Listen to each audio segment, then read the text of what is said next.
नमस्कार दर्शकों, कैसे हैं आप सब। बहुत बहुत स्वागत है आपका आपके अपने YouTube चैनल रीति रिवाज विजेता में। दर्शकों, आज मैं आपको जो माह के जो कृष्ण पक्ष की जो चौथ अभी आने वाली है उसका जो व्रत किया जाता है, जिसको हम सकट चौथ या संकट चतुर्थी या फिर हम तिलकुटा चौथ के नाम से भी जानते हैं, आज मैं आपको उसके बारे में बताऊंगी। ये पार्ट 1 है। इसमें मैं आपको कि इस व्रत में आपको क्या क्या विधि अपनानी चाहिए, क्या क्या तैयारी करनी चाहिए, अगर किसी के बेटे के शादी के बाद पहली चौथ है तो उसका उद्यापन कैसे करना चाहिए, और अगर आप 12 मास की जो चौथ का नियम लेना चाहते हैं व्रत का और उसमें उसका उद्यापन करने का, तो वो भी इसी चौथ से लिया जाता है। तो वो कैसे किया जाता है वो भी मैं आपको इसमें बताऊंगी। इसकी कहानी मैंने दूसरे वीडियो में डाली है। इसमें मैं आपको जितने भी इसके नियम कायदे, क्या खाना चाहिए क्या नहीं खाना चाहिए, कैसे पूजा करनी चाहिए, वो सब बताऊंगी। तो आप ये पूरा वीडियो अंत तक देखिएगा, और जो दूसरा वीडियो है वो भी जरूर देखिएगा, पार्ट 2, जिसमें मैं इसकी कहानी के बारे में बताऊंगी।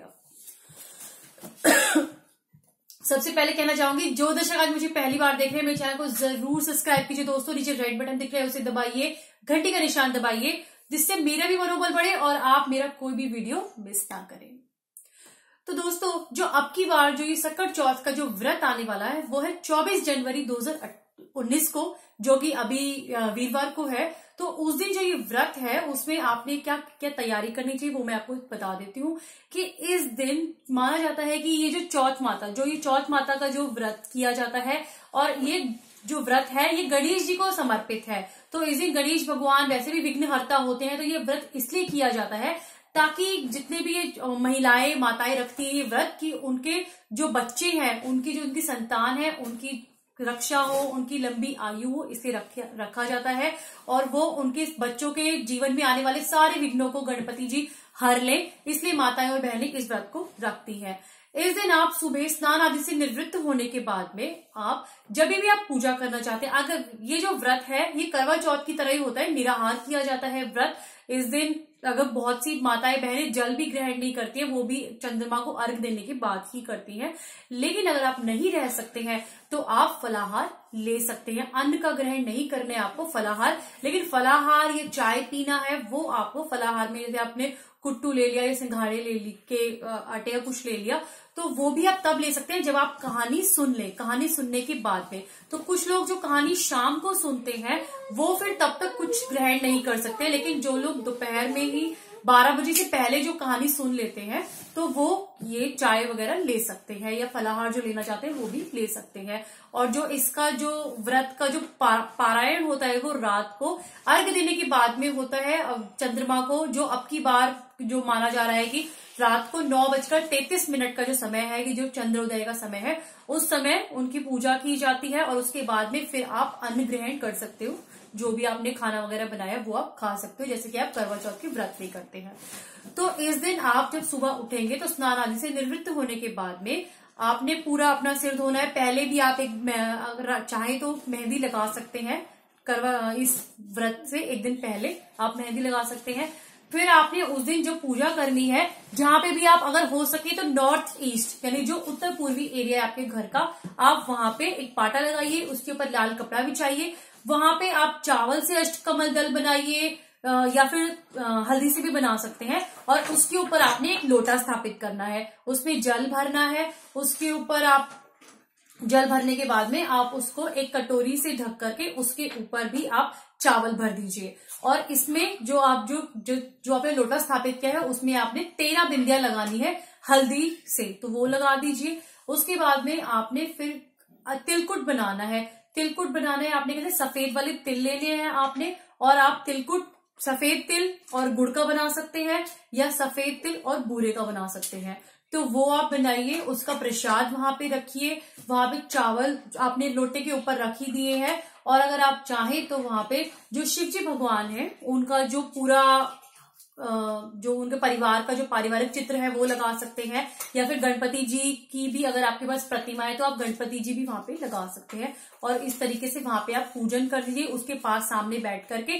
फिर आपने वो जो तिलकुटा है वो आप अपने हाथ में ले लीजिए, और दूब ले लीजिए, और फिर आपने एक सामने लोटा रख के अलग से जो आपने एक लोटा ले लीजिए। फिर आपने उससे कहानी सुननी है। और कहानी सुनने के बाद में जो कहानी मैं आपको अलग अगले वीडियो बताऊंगी, वो कहानी सुनने के बाद में आपने गणपति जी की भी कहानी जरूर सुननी है अलग से, जो मैंने आपको डिस्क्रिप्शन बॉक्स में भी शेयर कर दूंगी, और मैंने कई बार आपको 2-3 वीडियोस डाली भी है मैंने गणेश महाराज जी की, वो एक अलग है कहानी, फिर वो सुननी है।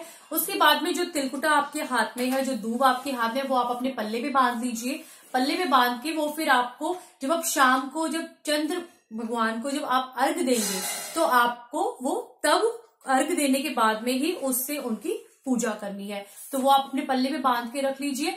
उसके बाद में फिर आप बायना निकालिए। बायना जो प्रतिवर्ष का है, पहले वो बता देती हूँ। जो प्रतिवर्ष का बायना निकालते हैं उसमें आपने तिलकुटा निकालना है। तिलकुटा निकालिए और अपना श्रद्धा सामान अपने उसके ऊपर आप दक्षिणा रखिए उसके ऊपर, और मिठाई जैसे आजकल ये इस समय रेवड़ी, गज्जक, ये सब चीजें आती है, ये और फ्रूट और दूध और हल्दी एक थाली में रख लीजिए। उसके ऊपर मैंने आपको बायना निकालना भी सिखा रखा है कि आप उसके ऊपर में आप अपना जो भी पीलिया ओढ़ रखा है अगर आपने, तो उसको ढक करके और उसको चारों तरफ पानी घुमा करके फिर वो आप बायना अपनी सासू जी को दे सकते हैं।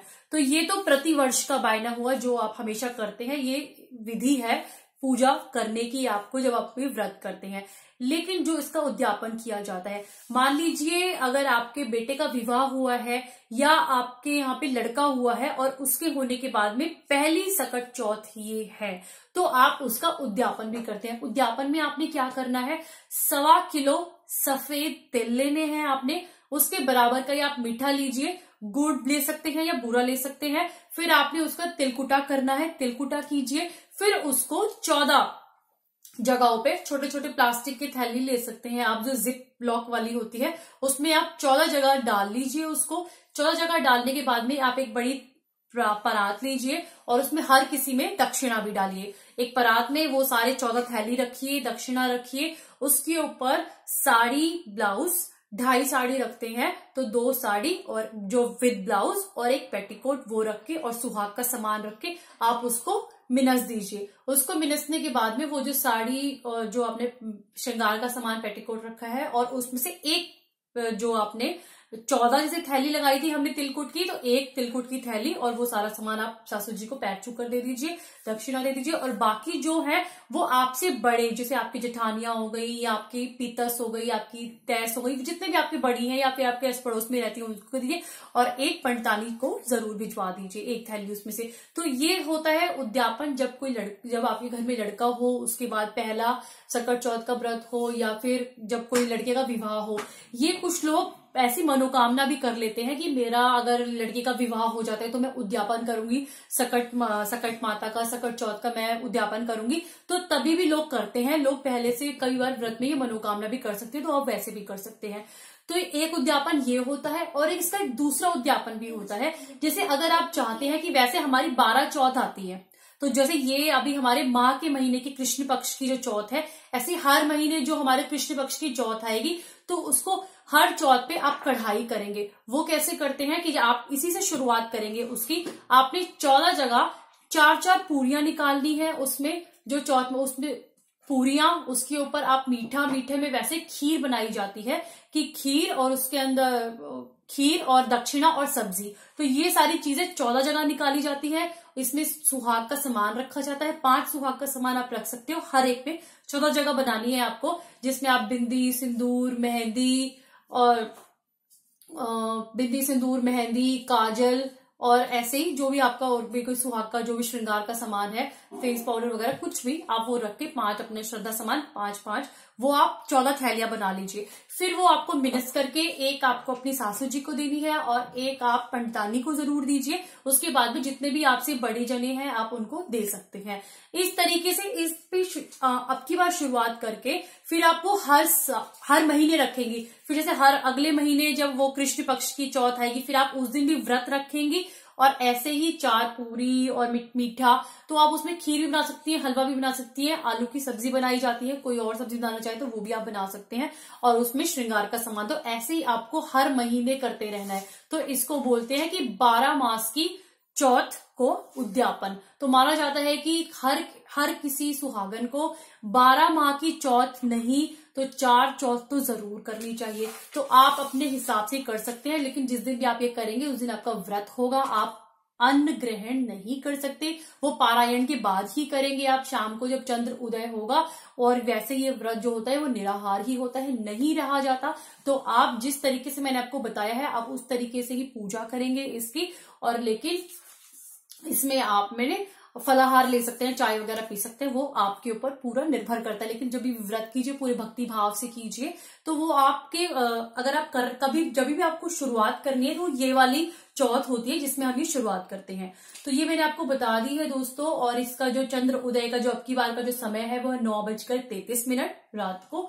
तो आप उस समय भी चंद्र भगवान की जब आप रात को जब अर्घ देने जाएंगे, तो जो आपने अपने पल्ले पे वो जो तिल बांधे थे, जो तिलकुटा बांधा था आपने और जो धूप बांधी थी, फिर आप उससे ही वहां पे वो धूप लगाएंगे। वहीं से पहले उनको अपने वो चढ़ा के फिर उनको अर्घ दे देंगे। तो इस तरीके से ये पूजा की जाती है संपन्न। और जो इसकी कहानी आपने सुननी है वो मैं अलग वीडियो बना रही हूँ, वो भी आप जरूर चेक कीजिएगा। लेकिन आपको बार बार बताऊं कि जब आप वो कहानी सुनेंगे उसके बाद में आपने विनायक महाराज जी की या गणेश जी महाराज जी की कोई दूसरी कहानी जरूर सुननी है, क्योंकि कहानी कभी भी एक नहीं सुनी जाती। तो ऐसे ही मेरे वीडियोस को देखते रहिए। अगर मैं आपको अच्छी जानकारी दे पाई हूं तो जरूर लाइक जरूर कीजिएगा।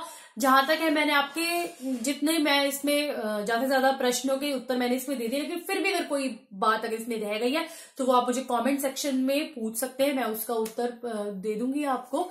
तो ऐसे ही मेरे वीडियोस को देखते रहिएगा दोस्तों। नेक्स्ट वीडियो अपलोड करूंगी इसके बाद में कहानी वाली, वो भी जरूर चेक कीजिएगा। नमो नमः।